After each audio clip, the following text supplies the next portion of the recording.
Welcome to Steno Compendium. Get ready for the dictation. 5 seconds. The country requires an employment and income strategy to guide its industry and trade policies. India's bold decision to stay out of the regional comprehensive economic partnership until the needs of the country's small enterprises, farmers, and poorest citizens are properly addressed dismayed many economists. The Indian government's fear was that the resulting increase in Chinese exports would harm small producers and farmers. China and India, the two most populous countries in the world, both embarked on new journeys around the same time. More than 70 years later, China has progressed much faster. India, on the other hand, is yet to reach the development indicators that China attained back in the early 1990s. A Chinese thought leader said 15 years ago that both countries have the same vision of prosperity for their citizens. To reach there, they must cross a turbulent stream by feeling the stones underfoot. But how do governments do that? First, they need to make their policies people centric rather than growth centric. The Communist Party of China demands that local officials address the needs of citizens effectively, as does Singapore's government. The Chinese government derives its legitimacy from citizens' satisfaction with their well being, not from a vote in an election. Singapore minister once said in the case of India, its constitutional structure enables its states to adopt different models of development. Thus, there is a Kerala model, a Gujarat model, and now a common man's model implemented by the Aam Aadmi Party in Delhi.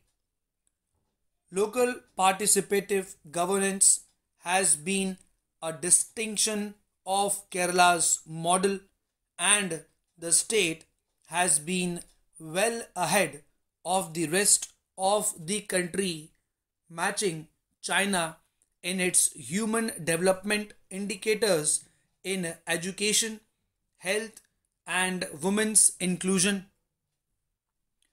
Delhi's government has adopted a people centric model of government. It has established school management committees with parental involvement. Teacher training budgets have increased fivefold. The performance of Delhi's government schools is not only higher than the national average, it now exceeds the performance of private schools in Delhi. Public health expenditures have more than doubled. Mohalla clinics have been set up in poor colonies to provide accessible and affordable health care.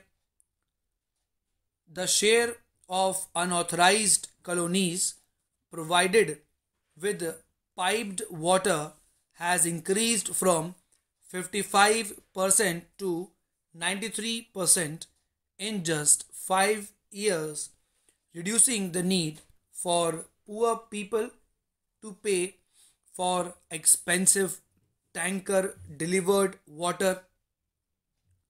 But despite water subsidies for the poor, the Delhi Jal Board's income has increased. Electricity supply has expanded to include 20% more consumers. Amongst Indian metros, Delhi provides the cheapest electricity, yet its distribution companies, all in the private sector, have improved their financial performance. The government has computed that its programs for improving the ease of living of citizens by improving the quality and accessibility and reducing costs of a range of public services has increased savings per family by rupees 4,000 per month. The increase in disposable incomes has resulted in additional consumer buying power estimated at rupees 24,000 crore per annum. This proves that growth must be bottom up to be equitable and sustainable. India has climbed many rungs on the World Bank's ease of business rankings, yet investments to expand production ventures have not increased much because consumer demand has slumped even for basic items like packaged biscuits.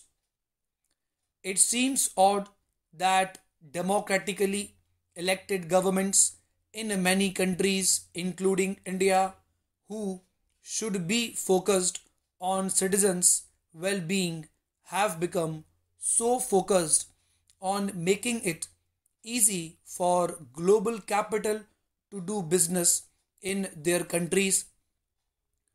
This has made citizens rise up against the globalization paradigm promoted by an establishment of policy makers and economists.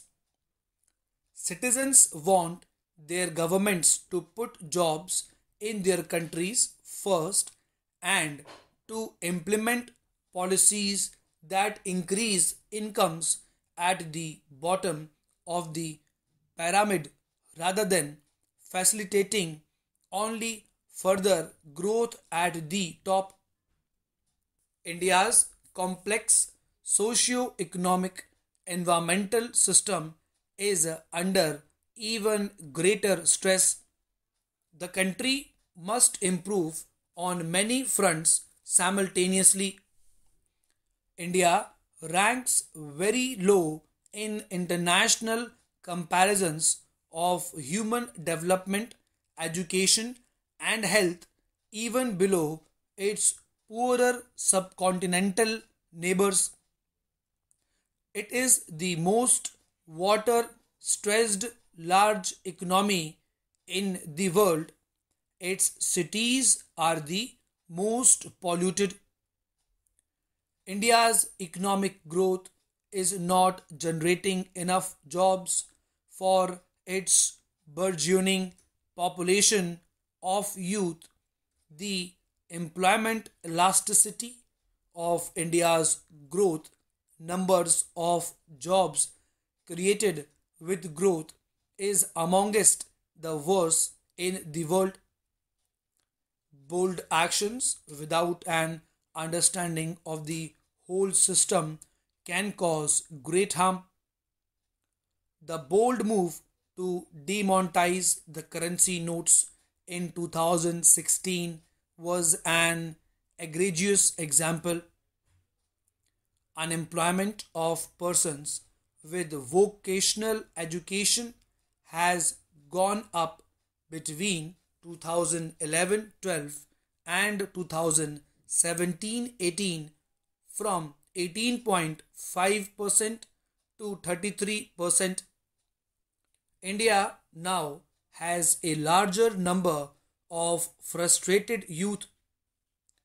The RCEP decision shows that India is now standing up to pressure from a rump of Washington consensus economists who continue to advocate that more free trade is the solution to India's economic problems, even when there is evidence that India has not benefited from the agreements it has entered into.